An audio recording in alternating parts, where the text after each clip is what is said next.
Good morning student, class 9। आज हम civics का न्यू चैप्टर स्टार्ट कर रहे हैं।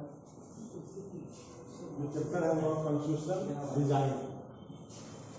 यह मतलब है संविधान बनाने से जुड़ा हुआ, कैसे संविधान बना और कैसे बनाया जाता है। इस चैप्टर को फिर स्टार्ट किया गया with example of south Africa. South Africa का एग्जाम्पल देकर इसे स्टार्ट किया गया है। और पहले हम थोड़ा सा साउथ अफ्रीका के बारे में जानेंगे। साउथ अफ्रीका और इंडिया लगभग दोनों एक ही साथ कॉलोनाइज हुआ 16th और 17th सेंचुरी में।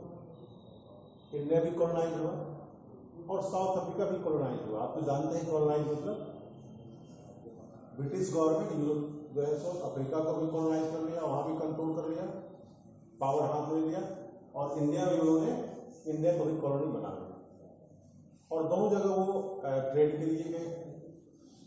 फर्क इतना है कि जो ब्रिटिश गवर्नमेंट थी, जो व्हाइट पीपल थे, व्हाइट सेटलर्स थे, वो साउथ अफ्रीका में जाकर सेटल होकर रहा।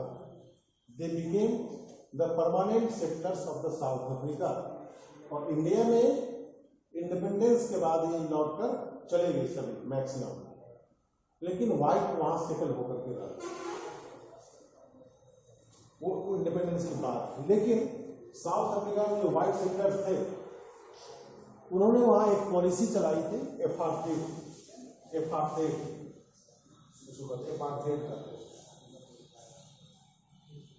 और इस एपार्थेड का रियली में डिफिनेशन होता है discrimination on the basis of race and the colour. नस्ल और रंग के आधार पे भेदभाव करना ही एपार्थेड का। Discrimination on the basis of race and the colour. फिर से ध्यान दीजिए, अब साउथ अफ्रीका में जो उसके नेटिव पीपुल थे दे आर टोटली ब्लैक्स, और कुछ इंडियन जाकर वहां सेट हो गए थे, क्योंकि इंडियन भी वहां गए थे और ये ब्रिटिश ही इंडियन से ले गए थे, क्योंकि ब्रिटिश इंडियन जो थे, Indians were the expert of the plantation, tea, coffee, rubber, इस सभी के प्लांटेशन में एक्सपर्ट थे, इनको भी वहां लेकर गए थे। तो इंडियन को कलर्ड करते थे वो, और वहां के जो नेटिव पीपुल थे ओरिजिनली वो ब्लैक। तो इस कलर और रेस के बेस पे डिस्क्रिमिनेशन करना ही एपार्थेड कहता है। इस एपार्थेड का नेल्सन मंडेला ने अपोज किया, तो उन्हें ट्रीजन के बेस पे देश के विरोध में आवाज उठाने के लेकर और देश के अगेंस्ट जाने को कॉज देकर के साउथ अफ्रीकन गवर्नमेंट ने जेल में डाल दिया। किसको? Nelson Mandela. ट्रीजन के बेस पे 1964 में उन्हें लाइफ इम्प्रिजमेंट, उम्र भर की सजा दे दी गई विद 7 लीडर्स। क्यों दिया गया? फिर से ध्यान देंगे, उन्होंने किसका अपोज किया? एपार्थेड क्या था? Discrimination on the basis of colour and the race, skin colour and the race के बेस। इसके अगेंस्ट आवाज उठाया मंडेला, ब्लैक के लीडर थे, उन्हें आवाज उठाया और उन्हें जेल में डाल दिया गया विद 7 लीडर्स। अफ्रीका में एक इंपॉर्टेंट टेरिबल प्रिजन है, जेल है, जिसे कहते हैं रॉबेन आइलैंड जेल। उसमें 28 साल तक रखा गया और 28 साल तक ये जेल से ही वर्ल्ड वाइड और अफ्रीका में against the British government, against the white government आवाज उठाते रहे, अपोज करते रहे, स्ट्रगल करते रहे। पूरे वर्ल्ड में इस सिस्टम को लेकर, एपार्थेड सिस्टम को लेकर के पूरे वर्ल्ड में, इवन यूरोप में भी क्रिटिसाइज किया गया साउथ अफ्रीकन व्हाइट गवर्नमेंट का। और तब जाकर के व्हाइट गवर्नमेंट ने सिस्टम को हटाया। लेकिन उससे पहले एपार्थेड सिस्टम जो लगाया गया था ब्रिटिश गवर्नमेंट ने, व्हाइट गवर्नमेंट के वहां पे, उसमें नॉन व्हाइट में आते हैं black and the coloured people. इस सभी को इंफीरियर समझा जाता है। और दूसरा ध्यान दें, जो ब्लैक्स की पॉपुलेशन था देश में, वो 3/4 पॉपुलेशन ऑफ द ब्लैक्स थे वहां पे, 25% पॉपुलेशन केवल व्हाइट का था, और मेजॉरिटी ऑफ पॉपुलेशन किसका था, ब्लैक का। Yet the black were deprived from the different types of rights, फिर भी ब्लैक को विभिन्न तरह के राइट से वंचित रखा गया। और इस सिस्टम के तहत, एपार्थाइड सिस्टम के अंदर जो ब्लैक्स थे, जो कलर थे, उनको इंफीरियर समझा जाता, they were not treated equally as equal as white, उनके साथ ट्रीट नहीं होता था। वहां पे उनको वोटिंग राइट नहीं था। व्हाइट पीपुल ने वहां पे एक पॉलिसी स्टार्ट किया था, सेग्रीगेशन पॉलिसी। सेग्रीगेशन, इसको हिंदी में कहते हैं पृथक्करण की नीति। सेग्रीगेशन पॉलिसी में उन्होंने क्या किया, जितने भी पब्लिक फैसिलिटीज थे सभी को उन्होंने सेग्रेट कर दिया, बांट दिया। जैसे colonies for the white and the colonies for the blacks. Even on the platform there is a seat for the white and there is a seat for the blacks. In the train, seats are blacks, they are different place, और the whites को अलग कर दिया गया। आपको पता होगा महात्मा गांधी भी जब गए थे वहां, तो इन्हें भी ब्लैक कह करके और ट्रेन से धक्के देकर नीचे उतार दिया गया था। सो इसको कहा गया, महात्मा गांधी को भी कहा गया था कि आप ब्लैक हो और आप इस फर्स्ट क्लास बोगी में नहीं बैठ सकते, फर्स्ट क्लास बोगी केवल व्हाइट के लिए।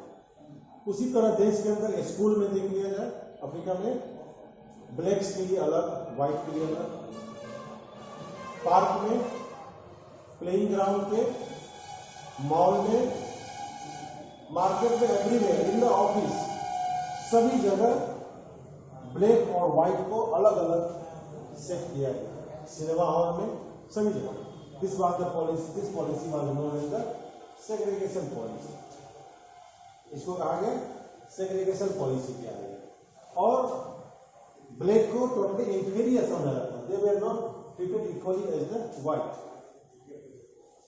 तो ये 1950 में against the white government से ही व्हाइट गवर्नमेंट के इस पॉलिसी का साउथ अफ्रीका में अपोज हो रहा है। किस पॉलिसी का? The system apartheid under segregation policy का अपोज हो रहा है। एएनसी का फाउंडेशन किया गया, African National Congress and some other political parties continued the struggle against the policy of the white government. वहां जो व्हाइट गवर्नमेंट थी उनकी पॉलिसी के अगेंस्ट में आवाज उठाते रहे। लास्टली 1992 में नेल्सन मंडेला को जेल से फ्री किया गया।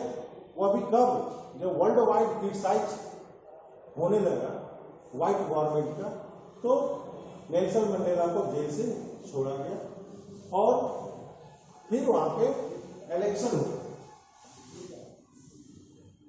इलेक्शन हुआ और न्यू गवर्नमेंट का फॉर्मेशन वहां पे हुआ। तो ये सिस्टम साउथ अफ्रीका का मैंने आपको बताया क्या था, वहां पे एक एपार्थाइड सिस्टम था और इसका अपोज किसने किया? नेल्सन मंडेला ने किया। एपार्थाइड सिस्टम क्या था? Discrimination on the basis of race and the colour, उसे एपार्थाइड कहा गया। इसके अगेंस्ट में आवाज उठाने के कारण नेल्सन मंडेला को जेल डाल दिया गया लाइफ इम्प्रिजमेंट के रूप में।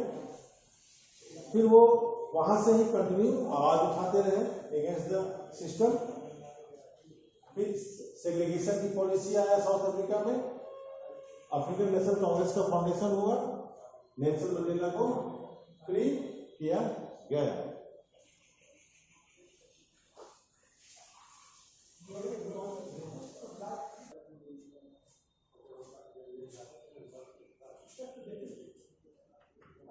नेल्सन मंडेला को फ्री किया गया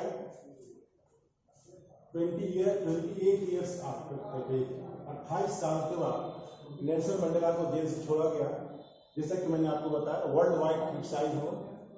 even during this 28 years the cricket playing countries जो वर्ल्ड में थे उसमें India, Bangladesh, Sri Lanka, Pakistan, West Indies, इन सभी कंट्रीज ने साउथ अफ्रीका का बायकॉट कर रखा। किस कारण से? बस इसके इस अपार्थाइड और सेग्रीगेशन पॉलिसी के अगेंस्ट। तो इतने सारे वर्ल्ड वाइड क्रिटिसाइज होने के बाद तब वहां की जो व्हाइट गवर्नमेंट थी उसने कुछ अपनी पॉलिसी में चेंजेस लाए उसने, और नेल्सन मंडेला को जेल से छोड़ा गया विद द लीडर्स।